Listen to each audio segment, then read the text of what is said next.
Hey everybody, welcome to Tuhon And Son. I'm Ryan Gelinas. And I'm Philip Tuhon Gelinas. And you know what? We're like Led Zeppelin. We don't put an album out every week, but when we do, it's worth it. And that's today. Dad, before we talk about anything, we're going to talk about the news that you just told me before that we recorded. What is the news? Oh, well, I've been invited to return to Moscow for a seminar in December. Awesome. Yeah. Is Mom going too?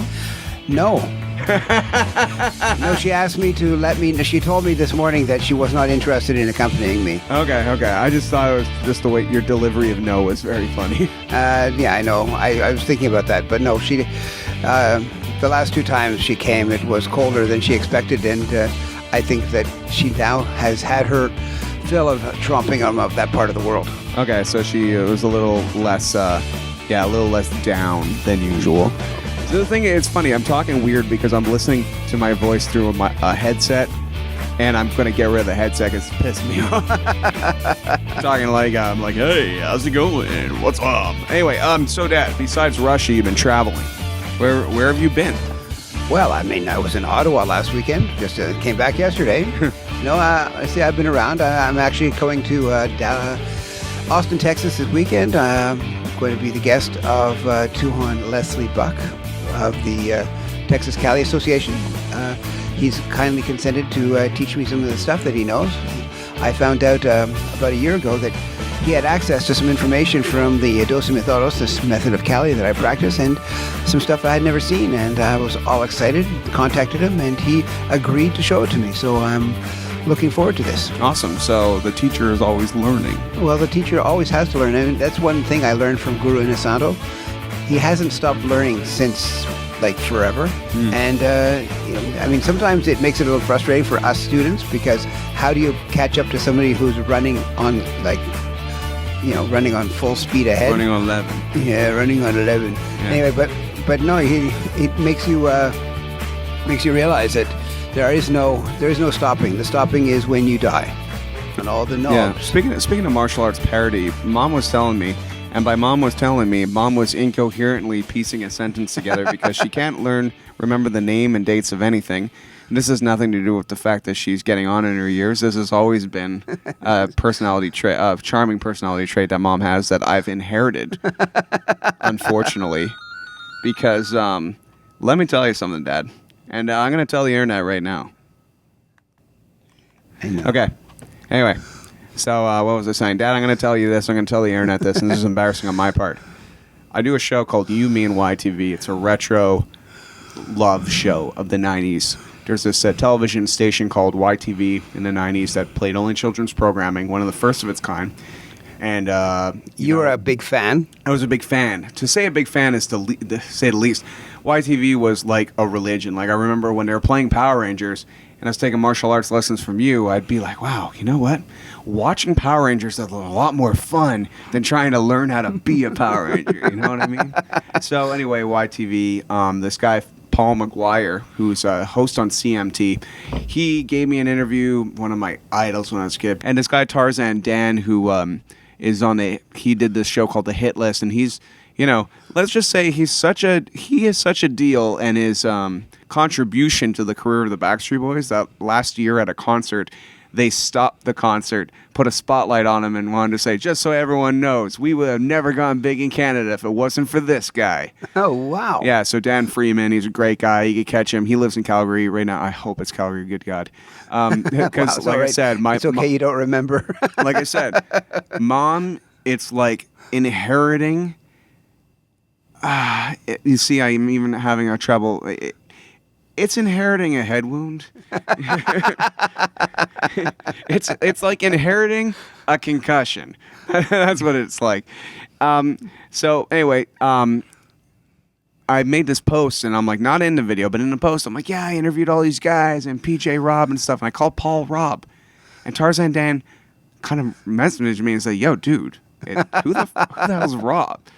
Paul, the guy did you a favor. You shouldn't get this wrong. And I'm like, I completely agree. So anyway, the day everything happened. You should do that's what reporters do. They write it down so they don't forget. Oh my God! But this is the thing. It was just me on Facebook, and the thing is, I'm so used to just like contacting people and just pasting people in and just adding and whatever. Because like obviously spelling is not my trade either, as many people will agree to me. Attest to that, yeah. Yeah, attest to that. So I make this other video and I like check 80 times. I'm like, it fucking says PJ Paul, right? Yeah, it says PJ Paul. So make a little post. Yo, I was here, blah, blah, blah, blah, blah. And then I turn my phone off and I don't look at it for 3 hours. And then in a comment on it is Dan saying, "Who is PJ Rob?" And I see I made the same mistake. And Dad, It happened twice. I had an early morning the next day. I was filming at Dawson with some colleagues. They hired me to film with them. And it was midnight. I was getting up at 7. My whole body went into shock of the exhilaration of running from one house to another, pushing Melissa off the laptop to get onto it to make this correction. And just my heart was pounding. I was just so embarrassed. And the thing is, Paul McGuire is a great guy. And he gave me a 10-minute interview right after their panel at the Fan Expo that I was just at. I didn't make a mistake in the video, though. This was a Facebook thing that can be edited, and if you weren't there that day, you don't remember. But still, out of respect, I feel like I really f***ed up there. But whatever. I'm going to make his interview amazing because his interview was amazing. So, anyway, long story short, if I ever screw anyone's name up in any of these shows, it just means, thing is, Dad, I'm really good at typing stuff when it's all I have to think about. If I'm not thinking about the original content or getting the interviews out, if I'm not editing, if my sole job, and if I'm being paid for it, is to make sure the typing is absolutely perfect, I'll spend 4 hours making sure a paragraph is sublime. But when it comes to the kind of free content I make and stuff like that, I just like, get it out. Come on. There's other things that has to get done. What's worse, though, is there's a third party in all this that nobody knows. Okay. Autocorrect. You have probably, like I have, been cut off at the knees by autocorrect. I write stuff. I know that sometimes my big fat sausage fingers type the wrong keys. Full of muscles. But sometimes you write stuff and you wonder how on earth what comes out on the screen ever issued forth from your fingers. I mean, there's not that many different letters in the language. It's just like it's crazy, the stuff that happened. So I'm willing to accept the fact that you had the best of intentions, and it was the autocorrect that cut you off. You know what? I think it was the autocorrect in my brain and the and the lack of oxygen I had in the womb or something. But whatever. Just saying it out there right now, I ain't perfect, and I fess up to it. And I even try to say, I'm like, oh, Facebook autocorrects always screw me over, but I'm like, no, I will live with this. I'll just make up for it by making extremely good content and stuff like that.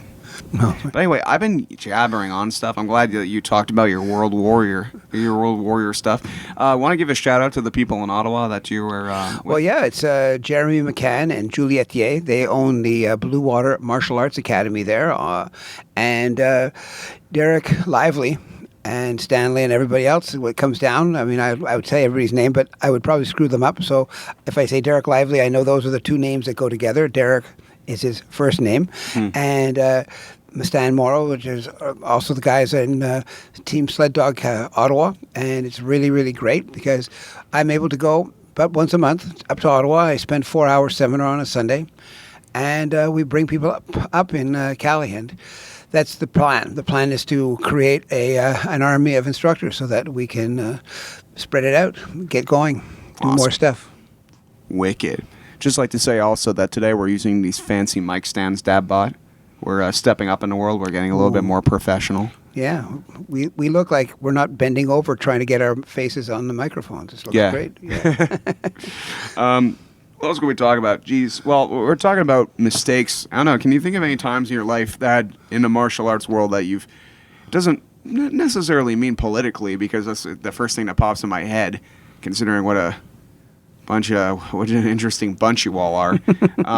No, but any mistakes you made, like, I don't know, I guess martial arts related, because mistakes are an interesting thing, especially when you have the character to say to yourself, I made this mistake. And it takes a lot to say it was my fault and not, oh, it was that guy's.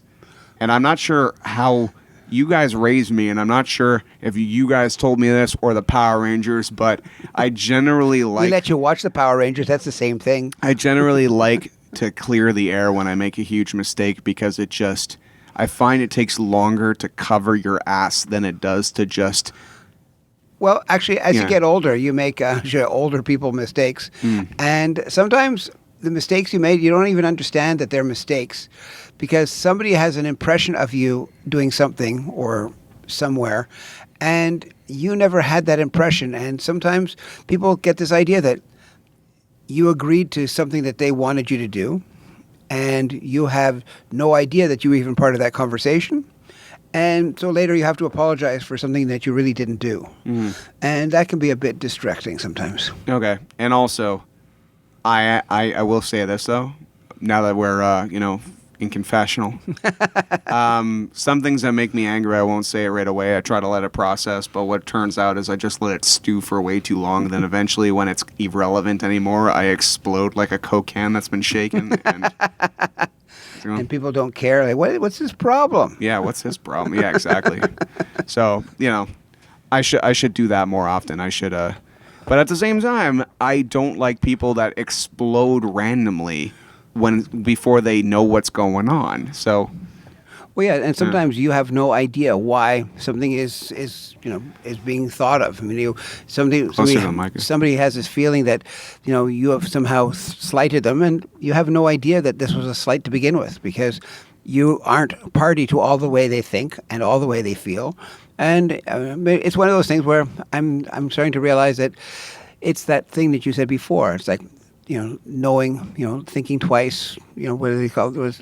If you're a carpenter, you measure twice and cut once. Yeah. Well, same thing. You think about what you're going to say or how you're going to say it or what you're going to say so that when it comes out, you're not upset about it. So if someone else gets upset about it, you're willing to defend that. Yeah. And also at the same time, a lot of these situations kind of only exist in someone's imagination because they've only considered what they've thought about and stuff like that. Sometimes everyone out there, even though Dad's a teacher here, we all got to give other people the benefit of the doubt sometimes. And if there's a problem, say it to them. And if their answer is the thing you've been dreading, at least you can say to yourself with 100% certainty, wow, I was right.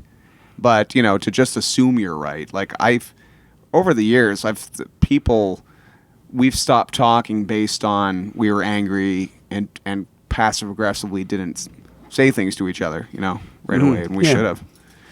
Sometimes we should have resorted to the I challenge you to a duel thing, but it should have been with words in a rap battle Or dance moves. Yeah, I could just imagine you, Ryan, dancing. serving. You got served at Chili's. Yeah, but all in all, though, it's it's an interesting thing. But you're right. I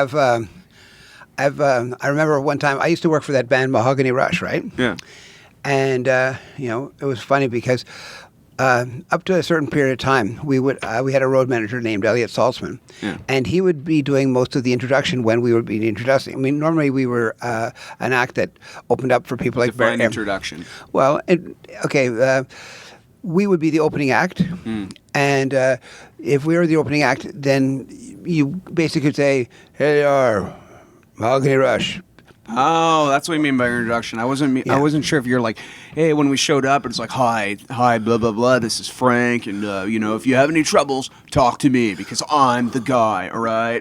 Exactly. Well, no, but see, we wouldn't really be introduced much more than what I just did. Road manager was played by Sean Penn, by the way. Okay. Anyway, Elliot would like that. Yeah. Anyway, but what happened a lot of times is we would be doing a series of dates with back. I mean, we were in the same management company as Aerosmith and Ted Nugent, and so they would open up for us. We would open up for them. Yeah. And a lot of times, there'd be like us and maybe Blue Oyster Cult and a bunch of other bands, and so you'd just be there, and people would know who you were because you were the first one on, and without much sound and much lighting. But sometimes we would go into we'd go into a secondary market or be a bigger draw in a primary market, and we would do our own headlining show. And because we were doing our own headlining show, we would sit there and go, oh, okay. So one time we were in London, Ontario, and Elliot was up front doing some stuff that road managers do, is trying to get paid by the promoter instead of letting the promoter run away with the money. So, not that that would have happened, but you always have to make sure in rock and roll. I have a feeling I know where this is going. Well, no, what happened is that I introduced the band. That's why I thought. Okay. And as you may know, I'm... Mahogany Rob. No, yeah, no. No, actually, PJ Rob. No, worse than that. Worse than that. Anyway. Aerosmith. Yeah, well, that would have been good. No, it was very funny because what happened is that we were. Please just say you're killing me. Well, I know I'm killing you, but you keep interrupting me, so I have to go back and think of what I'm going to say. Anyway, I'm there coming out, and they were on Columbia Records. Yeah. So I said, and ladies and gentlemen, London recording artists, because we were in London, Ontario. So it was like a complete twist up. I think I got their name right, but probably that was it. Oh. But you see, it didn't really matter because everybody, they don't listen. They're screaming and yelling anyway to hear it. But so it's like, no kids on the block. I could have said that and they would have done the same thing. It wouldn't have mattered. But it's just funny when you do it because, of course, you remember those miscues. Yeah. Okay. Anything like that ever happened in martial arts business and stuff like that? You ever punch someone the wrong way? No, actually. In a demonstration? No, see, that's the thing. Yeah. When it comes to martial arts, all of the lines, like the things you're supposed to do or not do are pretty well laid out. Okay. You know that if you hang with your guys, everything will be fine because nobody's going to really care if you... There are always things where you go to a tournament, and we had one guy in the school who would always try to get disqualified. But the way to get disqualified is by punching somebody in the face. Okay. So that way he could say, I've never lost a fight in a tournament. I've always been disqualified. So when people do that... I'm part of the NWO. Yeah, right. Anyway, so he would do that, and sometimes, though, the opposing team, because a lot of times it would be done, like, it seems like a really great idea. It's like, if I got to hit you first without you hitting me, and I got disqualified, well, that's okay. But a lot of times people would hit him, and they would get the point for it, but he would immediately punch the guy in the face so as to get disqualified. So that way he would never get a point scored on him. Okay. That. So yeah, so that's the type of thing. But but except for things like that, all the rules are pretty well set. I mean, the problem is that there are people who are high, who see themselves as high regarded people in the industry, but they're not that high, and so they get all excited when some tournament champion comes to town, and so they walk down they're in the hotel that they have for the tournament, and it's kind of stupid because the guy's there, the guy walks down the hallway, hey, fill in the blanks, some star like Chuck Norris, and if Chuck Norris turns and says, hey, it's you, Joe. And then the guy gets all, Chuck Norris recognized me. I felt the same way with PJ Rob. No, I'm just kidding. PJ Phil, actually, though, I've been bothering him on Facebook for 2 years to get an interview, and he's probably thought I was crazy or something. Or he's also like not one of those guys that says, hey, remember me? Like, he's not Troy McClure. He's just actually a really cool guy that's done a lot of other things. Same thing with Dan. Same thing with Paul McGuire. So, anyway... I remember in the beginning of the interview, and you guys could see it if you ever want to. I'm going to premiere that interview around Halloween. Other ones will come out before that, like more cast members of Sailor Moon, blah, blah, blah. Anyway. Do they really wear clothes like that? In real life, no. Oh, okay. But they're so nice. Canadian Famous is so much nicer than American Famous. It's crazy. So anyway, right in the beginning of the interview, PJ Phil's like, oh, yeah, Stick, I know you.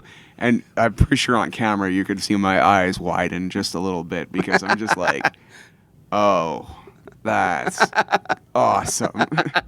Not to be super fan stuff, but it's just like, there's a time of your life when you are like this, the seeds are planting of who you will be in the future. And when you're a child, everything seems larger than life. And when something means so much to you that you wait all day through school, you're like, can't wait to get home to watch these shows. And he was a guy in between shows, a PJ, a program jockey. He was the guy that's like, oh, this is coming up. And it was apparently live television. And just to me, like, that's what I wanted to do with my life, which is weird. I want to be that guy that talks about things. I want to encourage fun, you know? Mm-hmm. That's what it is. Who, when you were growing up, was like that for you? Howdy doody. No, actually, we had some really interesting stuff. When I was I was younger than you are. When we were living out in Hudson, we only had 2 channels, and they were both black and white. It was like CBC and Channel 12. We had an amazing time watching the haystack in the fireplace. Anyway, we were in Montreal, or we were in Hudson, and one of the big things was at lunchtime, you'd watch Ted Ziegler in Lunchtime Little Theater. And this was a hilarious thing. I mean, sometimes you see shows that were made for people who are older, but it's aimed at a junior audience. Like, it was basically for kids who went home at lunch. But it was how do you call it? It was humor that was very, very much under the radar. What do they call it? When you're anyway. Whatever it is. But the thing about Ted Ziegler is that he would have this guy, and then he did this Lunchtime Little Theater for a few years, and then that didn't work out. Then it got shut down, as always TV shows do. And he came back a few years later in something called The Buddies. So he came out, and I mean, the thing about Ted Ziegler is that people don't realize that this guy was a PhD in psychology. I mean, the guy was a really, really smart guy. He was a psychologist. But he had this thing going on, and he just knew how to... He was a kind of a crazy guy, but he would have to say, "Oh yeah, here I am, here's the mail," and all of a sudden they would be throwing letters across the studio. So it would be this, and of course everybody. It was live, and people had a hard time picking up. And in fact, I don't even know if any of these things were ever recorded. Yeah. Anyway, but this guy, it was hilarious, and that's the type of thing we would watch. We didn't have people in between each show trying to tell us what to do. But there were, we had some really weird little shows. You know, you get home at around 3:30 or 4 o'clock, and there was a series of shows till about 6 o'clock. And it was really quite amazing. You know, you'd have like Rin Tin Tin and all these really shows. I'm really showing how old I am. But nowadays, things are much more programmed for guys. And of course, now they've got cable shows that are just for kids. You got Disney Channel and this channel and that channel. So, but those days were, 2 channels, and everybody was fighting over every square inch. Okay. All right. I should probably talk about one more thing. Well, I just realized that as far as being on the road, I also, next weekend, not the one coming up, but in the one because this weekend I'll be in Austin, Texas. The weekend after that, I'm going to start the first Team Sled Dog seminar in Quebec City. Wow. And the weekend after that, I'm doing Team Sled Dog in Los Angeles. Okay, well, yeah, that's actually some interesting stuff to talk about. I'm like talking about I watch television when I was a kid, and here you go, you're breaking new ground. Yeah, well, no, but this is going to be the first time I will have taught a seminar in Los Angeles. I mean, specifically Los Angeles, and it's going to be a lot of fun because I'm going to be down there with Nick Papadakis, who's known to many in Pikiti Tercia as Tuhon Nick Papadakis. He's been around a while. He also learned in Texas. He actually knows Leslie very well. They both learned from Leslie's teacher, Erwin Bayarta, who's also a Tuhon. He used to be a member of the Texas Rangers, and he was actually on a security detail. He actually did security for what's his name? Chuck Norris? No, not Chuck Norris. Yeah, Hank Hill. No, he did it for the guy who got kicked out Leatherface. He got kicked out of bicycle racing for doping. What was his name? I should know this. Ted Ziegler. No. PJ Robb. Armstrong? Yes, Lance Armstrong. Lance Armstrong. Yeah, he was around. He was doing security for. He was Armstrong, not leg strong, so he needed help. Anyway, but Lance Armstrong was part of the, I think, of the U.S. Postage Service team, and Erwin Bayarta was one of the security guys on that team. Okay. So yeah, and there was, we think of, bicycle race. Oh, big crowd, 4 people. In Europe, when they have the Tour de France, thousands of people come out all along the route at the beginning, in the middle, and at the end. It's insane. I mean, it's like a rock concert 10 times over. And 10 times as boring. You're just saying that because it's true. Okay. Well, no, I don't watch any organized sports. So for those out there who are like, How can you say that? How could you say that about our precious bicyclettes? But, I look at bicyclettes as those people that cut off Melissa's car and go through red lights, and I have to watch for it so I don't kill them when opening my car door. Yeah. I know that feeling. All right, cool. Well, Dad, you're traveling. I think that's a good note to go off on. Well, I will say this. You'll let me go so I can start my travels. Yeah. Well, no, you're going to stay here with me. We're going to talk more about PJs that don't exist. Okay. Okay, hey, everyone. Thank you for listening to Tuhon and Son. I'm Ryan Gelinas. And I'm Philip Tuhon Gelinas. You can check out Dad's website, MontrealMartialArts.com. That is the official website of Gamma Gym. And we also just started a new one, Team Sled Dog Canada. It's Team Sled Dog Canada. Let's pump that out, yo. Yeah, because we're trying to make, one thing you realize is that if you don't brand yourself, you kind of lose yourself in the mix. So we're trying to brand ourselves, so we're trying to understand what it is. I mean, a lot of times you start to see people and they come in and you wonder, what is their success? The success is that you're continually repeating a certain brand so that people will remember, if not the brand, they'll remember the people associated with it, because you need to be able to have people remember who you are and why you're there. And to subconsciously think whatever you do is enjoyable and good when they see your logo or when they hear your name, Right. They associate it. Like, just because there's many restaurants, if they're a brand, you have to have the idea that all the food is made just as well or just as bad.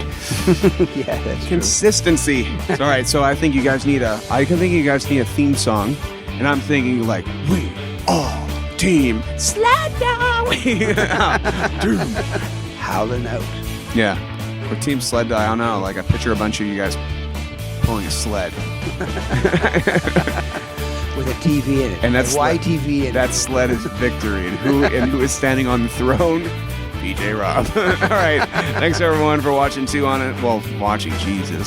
listening to Tuhon and Son. I'm Ryan Gelinas. I'm Tuhon Philip Gelinas. I was born with a concussion, and I'm proud of it. All right. Thanks, Ma. Thanks, Ma.